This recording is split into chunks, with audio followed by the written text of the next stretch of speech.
everyone, it's Rachel from Sweet and Simple Home. Thanks so much for coming by my channel today. I have a really great haul to share with you. I went to Goodwill and I went to a library sale. So I'm excited to share with you what I found, and so let's just dive in.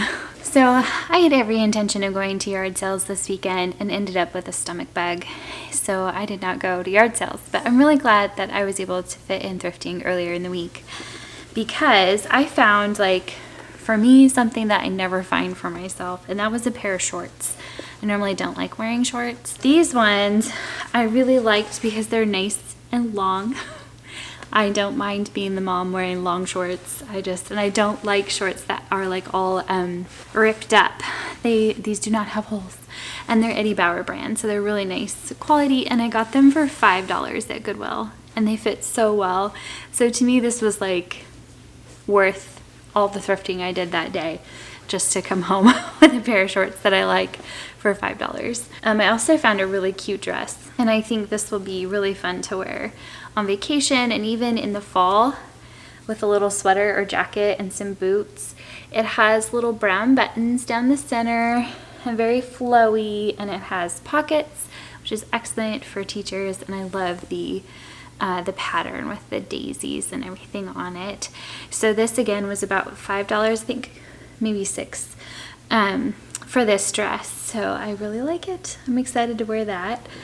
And one of the reasons why I went is because my middle child needed some more clothes that weren't just play clothes for summer, things that were like a step up from play clothes. So I found him this really nice, it looks like chambray, but it's red, little shirt. It has chambray on the inside, button down. So that was a good find for $3. And I also found these nice kind of like shorts that are like comfortable and cotton, but they're not just athletic shorts. So you can wear those for a little bit nicer times. And so these were $4. We hit the jackpot with books that day, and it was funny because I was going more to look for home decor. I'm still really working on trying to decorate some spaces in the house. I found zero home decor, but we hit the jackpot with books. And I have learned in my years of thrifting that it's feast or famine. Like, you either find a ton of stuff in one go, or you go for weeks without finding anything. And I feel like I'd gone a while without finding books, and this week I found a ton of books. And I've had weeks where I've been looking for books, but I found home decor. You know, it was flip-flop the other way this week. But anyway, I digress. Let's look at what I found. This is There Was an Old Lady Who Swallowed a Fly. These are so funny. We have a few of the other ones because there's seasonal versions of these, so we thought we would add this to our collection. I had a coupon for books that day, so we only paid 79 cents for all these kids' books, even the hardback ones. This one, it has a book jacket, but my son got annoyed with it, so he took it off. But it's Are You Scared, Darth Vader? And it's so funny because it's like these spooky creatures come to him, and they're like trying to scare him, and that doesn't scare him. And in the end, freaking out because the book is going to be closed, and that's what scares him, is that he's trapped in a book. So quite funny, especially if you enjoy Star Wars and or funny book, jokes. And that's what this one was. So we definitely love that one. It's quite fun. I got this book, The Dragon Slayers Academy. I've heard good things about this for young boys, especially, being a fun read. And it's 4 books in one. So I grabbed this for 79 cents to get all 4 in one. And I kind of like the fantasy element in these stories. So I haven't read them yet. My son hasn't read them yet. So it's TBD if we like them or not. But for 79 cents, we can try them. Okay, I found an Agatha Christie, and I paid $1.60 for this one. I actually don't have this in my collection, though I have read it before. And Then There Were None. It's one of the more popular Agatha Christie books, but I love adding to my collection. It's fun to revisit old ones too. I found an Usborne Romans book. The little class that I'm teaching, we're going to be studying Romans, and this is way past their reading level. It's way more advanced, but it has a lot of good images. So I will use this to kind of show like what was gladiator fighting. What did the Colosseum look like then? It has some good images of Rome as a city. So I definitely will use this as a visual aid in my teaching this fall. Clive found this vintage version of Charlie and the Chocolate Factory, and I cannot remember if it was on this trip or the trip before that we got this one, so forgive me if I've already shown you this, but it's super vintage. It's, let's see, what year is this? It's got the like slightly yellowed pages, and I love the retro cover. 1973, that's when this one's from. It definitely has the 70s vibe. I'm getting that for sure. And we don't actually have this book, so it's fun to have it now in like a retro edition. Speaking of covers, I really liked this Wizard of Oz cover that I found. It's Signet Classics, and I found I love collecting the Penguin Classics, but Signet Classics are like also really fun to collect. They're smaller in size, so they don't take up a whole lot of space, but they still often do not abridge their copies, which is really nice. So they're unabridged, and I love that this one has the original illustrations. How fun, right? So 79 cents for that one too. I found another Usborne book. Someone must have like cleared out their Usborne collection because there were a bunch of Usbornes there, but this is the complete book of Astronomy and Space. So something that again I grabbed possibly for teaching, but I feel like these are so good just to have around for your kids' interests, to just give them resources, excellent resources. So that was a fun find. This one I grabbed for my husband. He loves C.S. Lewis. This is the Most Reluctant Convert. I think it's one that they made that movie based off of. So it's got some underlining and highlighting in it, but I don't care. I got it for $1.60, and it's one we did not have. So I am probably going to add this to my list of books I want to read this fall. This one is so nostalgic to me. We had this book when I was a kid, and I remember the end pages especially. I don't know if you can see that it's just hundreds of little ants.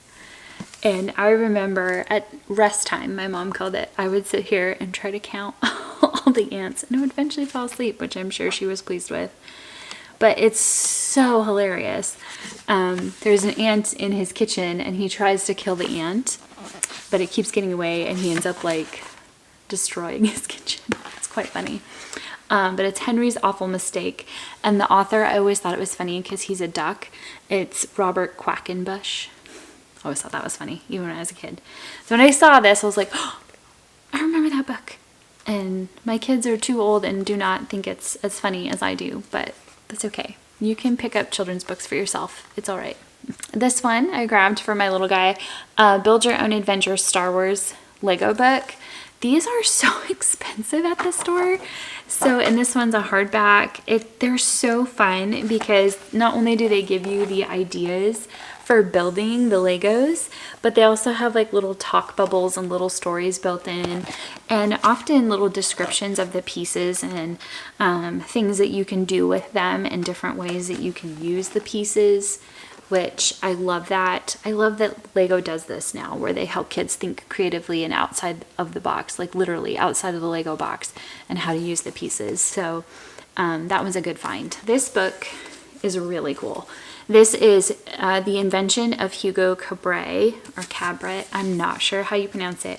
This is such a cool book. So if you have reluctant readers, this might be a good one. So it comes in different parts. It looks like a chunky book, but it's part graphic, like that, and then a part story.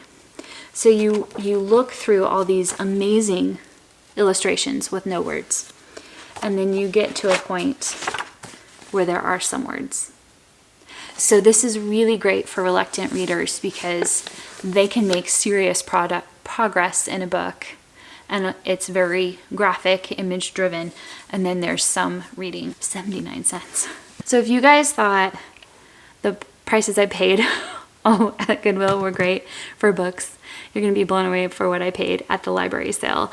I saw them advertising the Friends of the Library at the next town over a sale. I didn't get to go until 2 o'clock on the first day of the sale, and the sale started at 9. So I know there are probably like hundreds of books that I wanted that left earlier, but I couldn't go until then.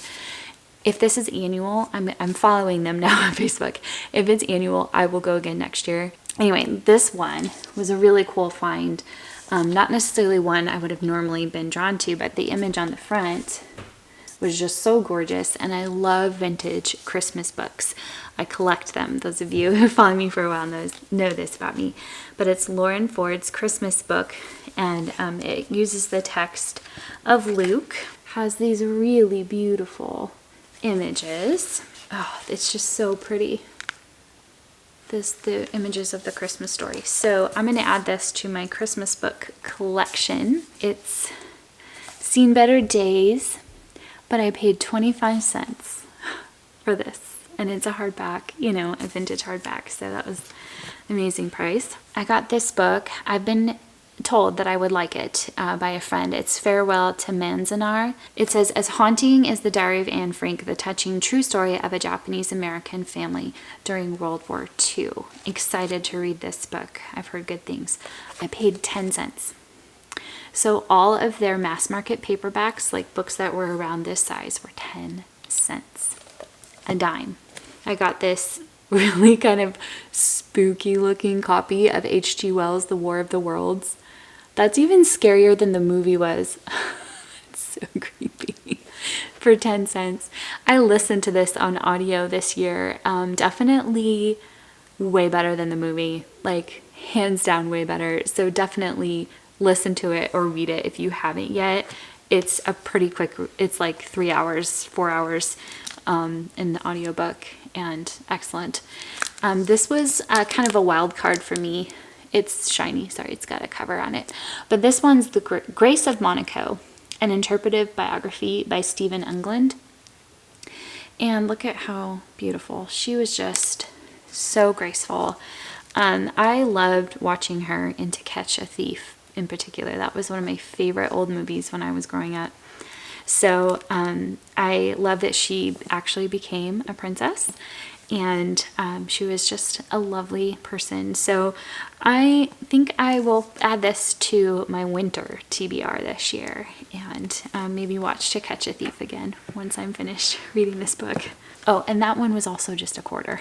This one was a dime. They only charged me a dime. And this is from the Christian Heroes Then and Now series, which I really like this series.